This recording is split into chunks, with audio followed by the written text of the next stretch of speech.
What's up, everybody? Today is definitely one of those days where choosing to go 2 to 3 rounds, having that option between the rep schemes and stuff like that. That's one of these are one of those critical days where you can kind of really choose that. If you look at the EMOM coming up in the second half after your warm up / primer, you'll notice how there is you'll do multiple rounds of a 1 minute max reps or as many reps as you can each time with 50% of your max sit-up weight or your 5 rep max sit-up weight, right? The one that we found a couple weeks ago and that we've been working on pushing that heavier volume on your sit-ups and really putting a lot of tax on your core. So today's one of those days where I decided to really limit the warm-up. Still went through the full 2 rounds, did the maximum amount of reps on each set rather than going like towards the lower end or the middle as I warm up here, going through the GHDs into toe to bar and then the reverse hypers. Today I also decided rather than going a little more towards the controlled and strict route on the toes to bar, I decided to just throw the grips on, work on my dynamic kipping toe to bar today to really just try and push through and get through that the volume, I guess, so to speak, and turn everything on quickly and put more of my effort towards the EMOM on the second half, okay? Making that choice every day, everybody does the exact same thing, whether you're deciding to try and do as best you can all the way throughout and just hold on as long as possible, getting as much, volume or as much as you can in, rather than trying to keep like a standard number across everything, right? Sometimes on EMOMs and reps, you just try and do about 70-80% and try and maintain that volume all the way through rather than going for, 30 reps at the beginning. And then as you fatigue, that number starts to drop down towards that, whenever your point is your lactic acid threshold, aerobic capacity, anything like that you're working on starts to diminish, right? Basically, it's that endurance and stamina question. How far are you willing to push beyond those limits and things like that? So today, working through the GHDs, done them before, the hyperextended sit-up. You can put that that ball underneath your lower back, just to find something or ball, pillow, whatever it might be. Some objects so that you're working on an extension of the spine and through the hip flexors. I guess I should say not extension of the spine, more like flexion, because you are extending back through your low back rather than going all the way through and touching your toes.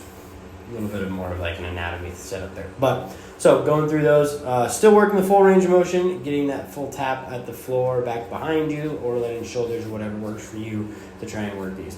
If you have been working on your GHD sit-ups and your back should be getting a little bit more flexible, your hip flexors starting to get a little bit more dynamic in the back, getting more of a stretch, where you position your hips really does matter. The further your hips are back on that pad, so even if you're working on a non-GHD movement, whether you have a ball, if that ball sits right in your lower back, if you can move that thing closer to your knees, let's say.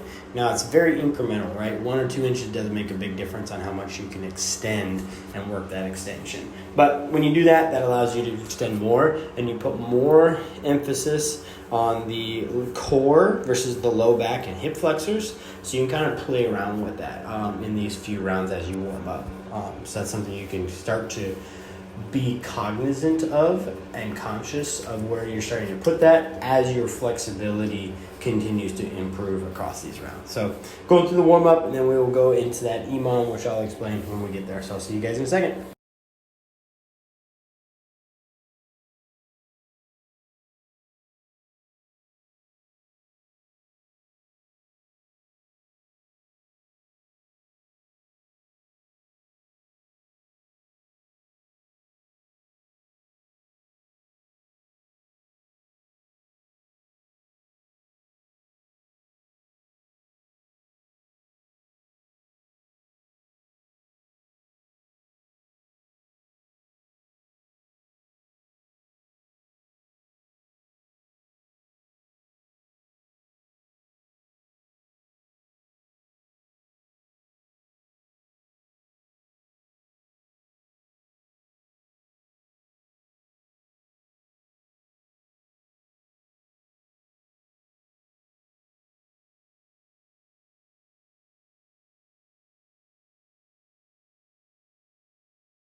All right, let's get ready to rock and roll. 15-minute EMOM today.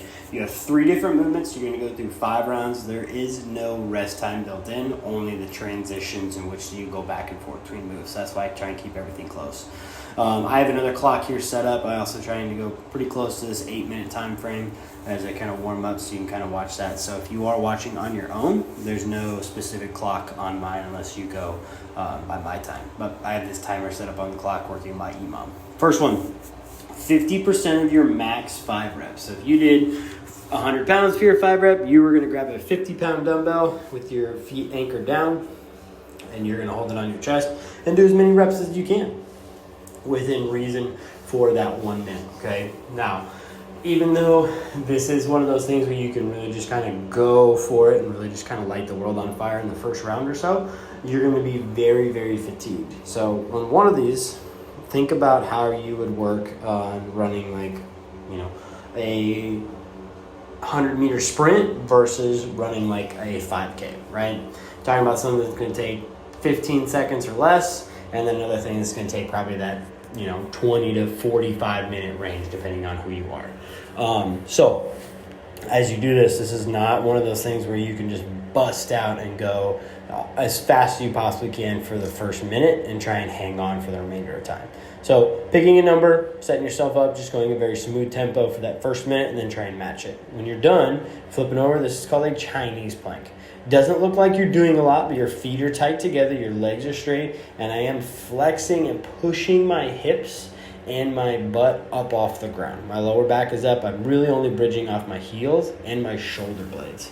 And try and show you here where I keep everything tight, stacked up, pushing as hard as I can, pressing through the floor and holding that, what's called a Chinese plank.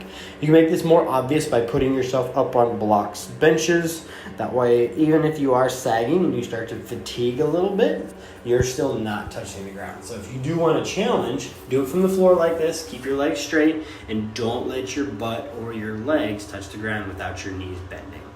Now, for a couple modifications for this. First, like I said, place yourself up on something. That could be 2 chairs, you pushing yourself up the side of the couch, whatever it might be. You can also just put your shoulders on the ground, your feet up on an object. That way you're working on more of that plank position rather than being flat. That way you can just keep the hips up and the legs as straight as possible. Next up, V-up complex. You're going to do a V-up into a straddle V-up, plus another V-up, and then an opposite jackknife. So what that means is, as I watch this second set here, feet tight together, full V-up. We should be very versed and very conscious of what these look like now. So we got together, feet apart, back together.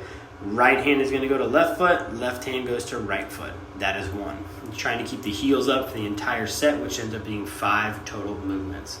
See, my abs are already starting to cramp up and hip flexors during this first set. So if you V-up, straddle, V-up, right and left. Okay, that is your set. Going through. Just try and match every single round. Say if you do 2 in the first set, try and do 2 for all 5 rounds. Roll back over, set your feet right back in, grab your weight. If you did 8 to 10 reps, aim for 8 to 10 reps. Whatever that number is, try and be consistent with it. Don't let yourself fall off when you get tired.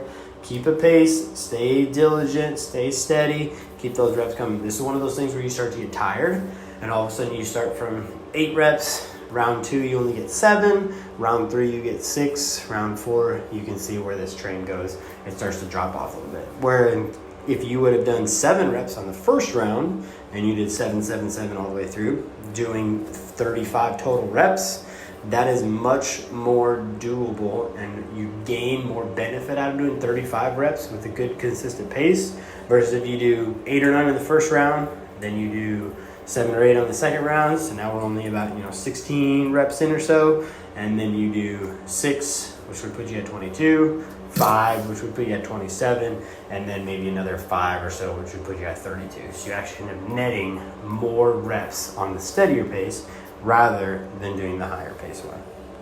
So that's when you hear about how pacing things does matter, okay, as you're taking your time to go through everything. So think about that as you kind of start and you go through today. It's not massively necessary to be like perfect and know exactly where you should be at the beginning, but especially by the end of this 42 days, which you guys are getting pretty close to almost halfway now. Every single day you get a day closer. And then you should be really starting to know your body and where you can push certain movements on certain things. On these Chinese planks, if you're looking to make them more of a challenge and you're already on the ground, or maybe you're just in the middle of this EMOM trying to think about, well, this seems really easy, I don't know if I'm doing this right. Think about trying to do this off a single leg. So keep everything tight, set yourself up like you're balancing and doing it off of 2 legs. And then for about 5 to 10 seconds, pick 1 foot off the floor. You're doing a single leg Chinese plank. When you get to that 5 to 10 seconds, drop that leg back down, stay up, and then lift up your other leg. Just match it. That way you're going through a single leg Chinese plank, doubling the tension, but you're still in control of what you're doing and not just letting yourself just completely fall apart in the middle versus doing a single leg and burning out with it. So be conservative, be consistent. Like I said, today is much more about pacing and getting lots of reps in. Lots of time under tension. This V-up complex is a lot. It does add up quite a bit. You're thinking about keeping your feet up off the ground. You've already taxed the hip flexors from the anchored sit-up. That way you're pulling against something and then weighted at the top. And then you're going through that Chinese plank where you're at full extension the whole time. And then back in where you're lifting your feet up off the ground the whole time. And this is doing it for 15 minutes straight. So yes, it does add up quickly. It is a lot. It burns. It's one of those big ones that really does add up and move a lot between everything. As you see Meg bring her stuff in, she's the one that you guys saw earlier on in the 16-minute EMOM with Aaron and Meg earlier. So flying through these rounds, remember, keep in the back of your mind how many reps that you're going for each time. If you don't make it, that's okay, but don't let yourself be more than 1 or 2 reps short. Try not to let yourself fall off pace. If you start falling off pace, a couple things you can do. Use a little bit more momentum with that weight. Maybe you do a couple reps without it at the beginning. Just do 1 or 2 without that weight and then grab the weight and go for it. So you're still getting the movement. It's not under as much tension, but you're still getting the same reps. And then after you get 1 or 2 and make a quick transition and go right back to that weight. So you're getting the same amount of total reps. Say you're doing 8 every round. And rather than doing 8 with the weight the entire time, you do 2 without the weight, 6 with the weight. So you're still adding up, getting a little bit more of that benefit of that anchored sit-up versus just letting yourself just stop and doing way less reps. So multiple options here to keep going and moving through. Make sure you're actively keeping tension with your legs. A lot of people forget that their legs are tied down to something when you set up. So think about that. That is something you can use to your benefit because I want you to do that. If I didn't want that to happen, I would do these regular weighted sit-ups, or I just have you do unanchored sit-ups, things like that. Those do make a big difference. But today, I really want to get that strength built into the lower abs, right? So that's what pulls, even though the legs aren't moving per se up towards your face on the anchored sit-up, when your feet are pushing against an object or someone's holding your legs down, they have to force weight down to keep your feet on the ground because you're actively pulling up against them. That's using that hip flexor, that quad, those lower abs that everybody tries to target all the time, that it's just stubborn that we all fight against. You just took your week 2 measurements just a few days ago, and you're starting to see differences in your hips and your core as you go through everything. So that's one of those things we're going to continue to do. Weights are massively beneficial. We're not doing tons of weight all the time. It's still a lot of reps, a lot of toning going on, a lot of endurance and stamina with the core. But again, we want to work that definition. You want to work getting that look and feel that you have that 6-pack. Your core is getting stronger. You're starting to feel definition. Fat is starting to decrease around the midsection as you work through everything. Now, here's a caveat. I'll step back just for a second as a trainer and kind of tell you that, play devil's advocate. You and I and no one can target specific fat loss unless you go into surgery. What that means is you're like, hey, I want to lose weight right on my legs, right? You just want more tone to the legs. But you have fat in other places in your body too. Everybody does. It's a natural, healthy thing. Your body needs fat to adapt and move around. But that being said, is that your body will naturally lose fat in the areas in which that it needs it least, right? It will go to the places where it's using that fat suppository for storage, for energy, things like that, and that's what we're trying to do. You're building up more strength so that your body is easier to metabolize in local areas and add that mass. With that fat mass, and you have a little bit more muscle mass, giving you a little bit more tone and definition, then you start seeing those changes in that flat stomach, that washboard ab.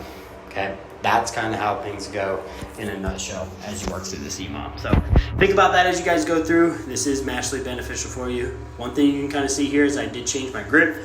Changes the angle of pull and makes it a little bit easier, so that weight is not necessarily technically tight to my chest. Now I have a little bit more leeway to take a little bit of pressure off the core, but I'm still getting reps in with the same weight. So rather than doing it one weighted, you can change your grip.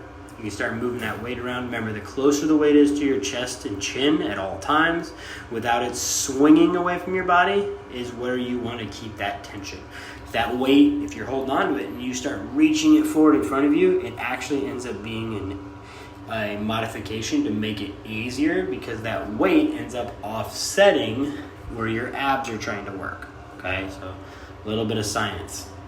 Think about fulcrums and leverage. If you start using that weight, you start at your chest, and as you come up, you press it forward, it ends up pulling you up, making the sit-up easier than it would be if you had no weight. Okay, kind of weird to think about, but it helps you. So the advantage would be pulling the dumbbell out in front rather than keeping it tight to your body. So if you keep it tight, then it's a static weight. If it's dynamic and moving, aiding in your momentum, that's something that is making it easier on your abs, not harder. We want to keep it tight, even if that does mean that you change the position of the dumbbell.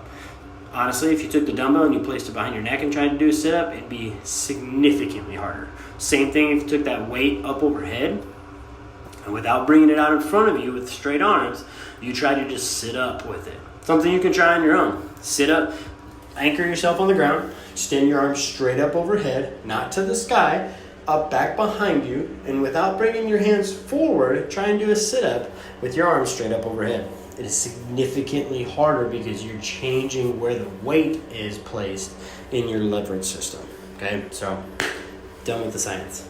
Keep working, everybody. A few more minutes left in this EMOM. Stay with it. You guys are almost to that halfway point. Stay strong. Good luck to you guys. Feel free to always reach out to me if you want any more questions as you work through. Don't forget the modification options for all of these. Bending the knees, making that weight change. The Chinese plank would be adding some height to your body, so that way your hips aren't necessarily above your heels and your shoulders, maybe in one straight line, but they're still trying to stay up and not supported as you go through. So good luck, everybody. Finish up strong. I'll see you guys tomorrow.